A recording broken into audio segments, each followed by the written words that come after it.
I finally got the lamp that I have been eyeing for years.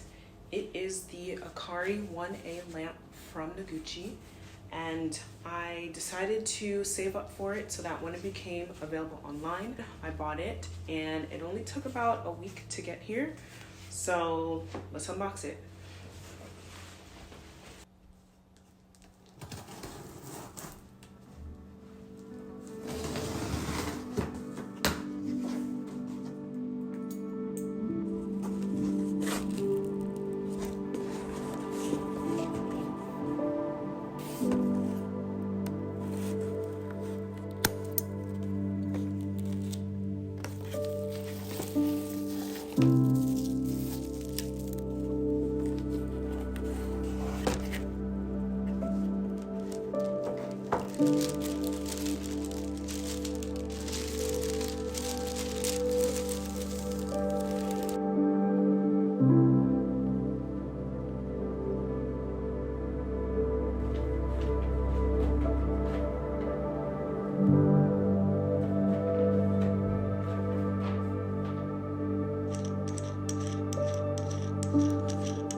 So I filmed an entire thrift haul where I spoke through all the pieces I picked up from the store. In my previous video, I checked out 2 different stores and got a lot of great pieces, but I didn't really like the footage, or I don't know, it just wasn't as interesting to me with the way that I filmed it. There's this notion with content creation that you need to consistently put out as much as possible and fight against the algorithm. While I believe that this is a great way to hone your craft and learn, I also think it's totally okay to be unsatisfied with something and go back to the drawing board. I think we tend to feel pressured to put out work while we're still in the practice or experimental phase. It's okay not to be satisfied with something you've created. By just going through the process, you've not only refined your skills and learned something new, but you're also seeing what that concept would look like. I'm becoming more comfortable with being in front of the camera, and even these voiceovers are still something new for me. I think those practice phases are overlooked a lot when dealing with something like YouTube, where you're filming your life and you want to put out as much content as possible to stay consistent. But sometimes things are filmed just to be filmed and they don't have to go anywhere. This can be your moment to learn about your camera, different angles, lighting, editing techniques, etc. Just like a painter or sculptor would spend hours on a project that will never leave the studio. I don't know, I think there's a good balance between putting your work out there or bringing it back to the drawing board. Because even now, not everything I've created is exactly how I would want it, but the intention is there and I'm refining my work as I go. And some things will just need to be a practice run. So maybe another day I'll have a proper clothing haul where I can get the video to where I want it to be, but for now, we'll just keep that one in the vault.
I just came back from checking out a sample sale in the city. The day that I went, they sold out of all of the perfumes that I was interested in buying. So they just had a couple of books left, a few pieces.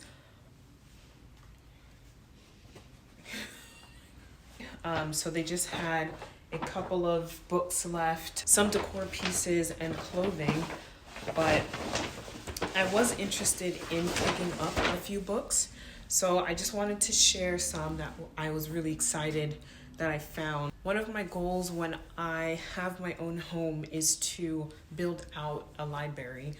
So right now I am starting on that collection. This is between novels, art books, exhibition books, anything that kind of draws my eye but also has images that I can be inspired by whenever I flip through them. This book by Robert Mapplethorpe.